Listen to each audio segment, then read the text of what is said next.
आइए हम रोमियो की पुस्तक अध्याय 15 आयत 16 पर एक नजर डालें कि मैं अन्य जातियों के लिए मसीह यीशु का सेवक होकर परमेश्वर के सुसमाचार की सेवा याजक के समान करूं, जिससे अन्य जातियों का मानो चढ़ाया जाना पवित्र आत्मा से पवित्र बनकर ग्रहण किया जाए। इसलिए उन बातों के विषय में जो परमेश्वर से संबंध रखती हैं, मैं मसीह यीशु में बड़ाई कर सकता हूँ, क्योंकि उन बातों को छोड़ मुझे और किसी बात के विषय में कहने का साहस नहीं, जो मसीह ने अन्य जातियों की अधीनता के लिए वचन और कर्म और चिन्हों और अद्भुत कामों की सामर्थ्य से और पवित्र आत्मा की सामर्थ्य से मेरे ही द्वारा किए, यहाँ तक कि मैंने यरूशलेम से लेकर चारों ओर इल्लुरिकुम तक मसीह के सुसमाचार का पूरा पूरा प्रचार किया।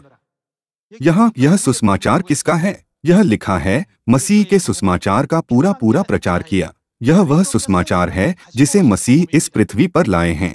यह बहुत महत्वपूर्ण है। यह सुसमाचार नई वाचा का समाचार है। हमें सामरिया में और पृथ्वी की छोर तक इस नई वाचा का प्रचार करना चाहिए। परमेश्वर ने बाइबल की भविष्यवाणियों में नई वाचा के प्रचार का दायरा निर्धारित किया है। परमेश्वर ने किस सीमा तक प्रचार करने के लिए सुसमाचार को निर्धारित किया है? सामरिया में और पृथ्वी की छोर तक सभा जातियों को। यह सुसमाचार निश्चित रूप से सभी जातियों को प्रचार किया जाएगा। जब भी मैं इस आयत को देखता हूँ, मुझे शक्ति मिलता है। परमेश्वर ने पूरे संसार में अनेक सियोन स्थापित किए हैं। विश्व सुसमाचार प्रचार कई सियोन के कारण नहीं, बल्कि भविष्यवाणियों के कारण पूरा किया जा रहा है। यह सदस्यों या चर्चों की संख्या पर निर्भर नहीं करता है। परमेश्वर ने इस कार्य को पूरा करने के लिए पहले से ही उद्देश्य, योजना और इरादा बनाया है। इस प्रकार वह अब दुनिया भर के सभी राष्ट्रों को सुसमाचार का प्रचार कर रहे हैं। इस कार्य में भाग लेने में सक्षम होना हमारे लिए एक महान लाभ और अनुग्रह है। लेकिन जो लोग सुसमाचार के मूल्य को नहीं समझते हैं, वे इसे स्वीकार नहीं करते हैं। आइए हम रोमियो की पुस्तक अध्याय 10 आयत 14 देखें। फिर जिस पर उन्होंने विश्वास नहीं किया, वे उसका नाम कैसे लें? और जिसके विषय सुना नहीं, उस पर कैसे विश्वास करें? और प्रचारक बिना कैसे सुने? और यदि भेजे न जाए तो कैसे प्रचार करें? जैसा लिखा है, उनके पाँव क्या ही सुहावने हैं, जो अच्छी बातों का सुसमाचार सुनाते हैं। परंतु क्या हुआ? सब ने उस सुसमाचार पर कान न लगाया। यहाँ यह लिखा है कि सभी इस्राएलियों ने सुसमाचार पर कान न लगाया। फिर उन्होंने किस सत्य को स्वीकार नहीं किया? उन्होंने नई वाचा के सत्य को स्वीकार नहीं किया। वे वास्तव में मूर्ख हैं। यदि उन्होंने नई वाचा का पालन किया होता तो उनका एक अनुग्रहपूर्ण परिणाम होता। जब हम परमेश्वर के राज्य में प्रवेश करते हैं तो हम परमेश्वर की संतान बन जाते हैं और स्वर्ग के राज्य के वारिस बनते हैं। वे सभी अच्छी चीजें जिनका हमने इस पृथ्वी पर कभी आनंद नहीं लिया, वे स्वर्ग में होंगी। स्वर्ग के राज्य की आशीषें कुछ ऐसी नहीं है जो हमें एक पल के लिए दी जाती है और फिर से ले ली जाती है, बल्कि ऐसी आशीष है जो हमेशा के लिए हमारी रहेगी। इसलिए जब हम अपनी आत्मिक आंखों से परमेश्वर की शिक्षाओं को देखते हैं तो हम इस कारण को पूरी तरह से समझ सकते हैं कि हमें अपने सारे मन और अपने सारे प्राण और अपनी सारी बुद्धि से परमेश्वर पर विश्वास क्यों करना चाहिए। लेकिन उनका क्या होगा जो इसे स्वीकार नहीं करते? आइए दूसरा थिस्सलुनीकियों की पुस्तक अध्याय 1 में देखें कि उनका क्या होगा। आइए हम दूसरा थिस्सलुनीकियों की पुस्तक अध्याय 1 आयत 7 देखें। और तुम्हें जो क्लेश पाते हो, हमारे साथ चैन दे उस समय जबकि प्रभु यीशु अपने सामर्थी दूतों के साथ धधकती हुई आग में स्वर्ग से प्रकट होगा। क्या यह अंतिम न्याय को संकेत नहीं करता है? यह तब होगा जब परमेश्वर संसार का न्याय करने आएंगे। आयत 8, और जो परमेश्वर को नहीं पहचानते और हमारे प्रभु यीशु के सुसमाचार को नहीं मानते, उनसे क्या पलटा लेगा? जो लोग सुसमाचार का पालन नहीं करते हैं, उन्हें दंडित किया जाएगा। दूसरे शब्दों में, वे किसका पालन नहीं करते हैं? फसह से शुरू करके नई वाचा के सभी नियम शामिल हैं।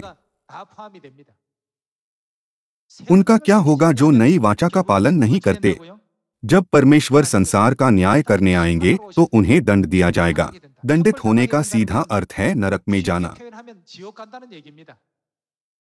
क्या यह सच नहीं है? जो लोग नई वाचा को स्वीकार नहीं करते हैं, वे बहुत दुख उठाएंगे, जबकि जो लोग इसे स्वीकार करते हैं, वे प्रतिज्ञा में भाग लेंगे, परमेश्वर की संतान बनेंगे और परमेश्वर की अनंत आशीषों में भागी होंगे। परमेश्वर हमें इस तथ्य को बहुत स्पष्ट रूप से बताते हैं। इसलिए सुसमाचार शुभ संदेश है। यदि हम इस सुसमाचार को स्वीकार नहीं करते हैं तो हमें इसका बहुत पछतावा होगा। लेकिन अगर हम इस शुभ संदेश को स्वीकार करते हैं और इसका पालन करते हैं तो यह हमारे लिए सबसे बड़ी खबर होगी। परमेश्वर मानवजाति को बचाने के लिए इस पृथ्वी पर आए हैं और सभी लोगों को उद्धार के समाचार का प्रचार कर रहे हैं। इसलिए जब हम सुसमाचार का प्रचार करते हैं तो हमें यह नहीं सोचना चाहिए क्या यह व्यक्ति सुनेगा या नहीं, लेकिन आत्मविश्वास से प्रचार करना चाहिए। प्रचार करना बाइबल की कई आयतों को जानना नहीं है, बस साहसपूर्वक प्रचार करें। परमेश्वर नई वाचा के द्वारा मानवजाति का उद्धार करते हैं जिनका मरना नियत है। आइए हम उनके वचन का पालन करें और फसह का पर्व मनाएं। सभी लोगों, क्या यह मुश्किल है? यह बिल्कुल भी मुश्किल नहीं है।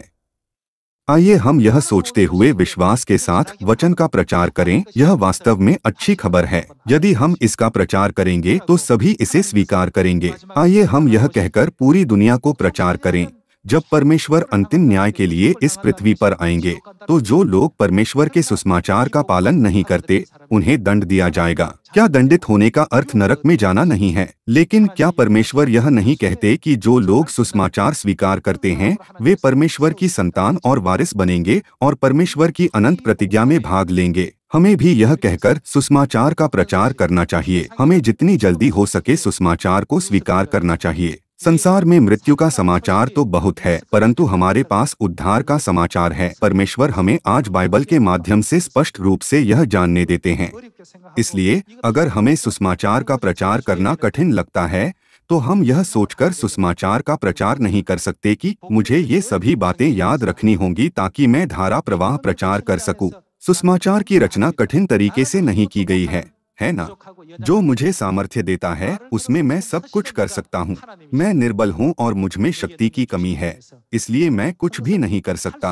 परंतु परमेश्वर ने मुझे उठाकर बल दिया है कि जो मुझे सामर्थ्य देता है उसके द्वारा मैं सब कुछ कर सकूं। आइए हम इस तरह का विश्वास रखें और चिंता न करें। हमें अपनी सारी चिंता किस पर डालनी चाहिए? लिखा है, अपनी सारी चिंता प्रभु पर डाल दो। मैं आप सभी से कहना चाहता हूं कि अपनी सारी चिंता परमेश्वर पर डाले दें। पिता परमेश्वर और माता परमेश्वर को धन्यवाद दें जिन्होंने हमें नई वाचा के सत्य में मुहर लगाने की अनुमति दी है और चुप रहने और इसे अपने तक रखने के बजाय पूरी मानव जाति को इस सुसमाचार का परिश्रम पूर्वक प्रचार करें। आपका बहुत बहुत धन्यवाद।